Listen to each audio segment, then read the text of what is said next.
Hello guys, আজকে দেখো summer special তৈরি করব ম্যাঙ্গো শেক। সেই জন্য নিয়েছি একটা আম, এটা হিমসাগর আম, আছে দুধ আর কাজু আর আমন্ড।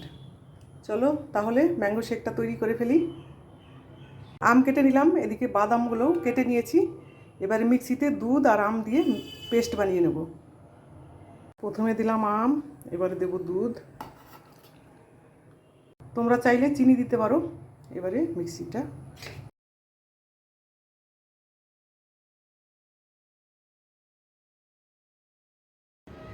এই দেখো তৈরি হয়ে গেছে ম্যাঙ্গো শেক।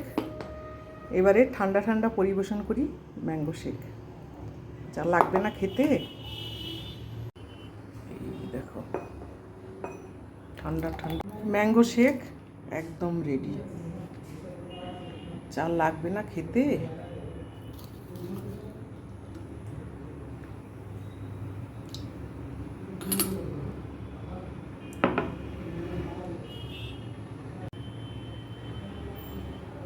তোমাদের কেমন লাগলো অবশ্যই জানিও।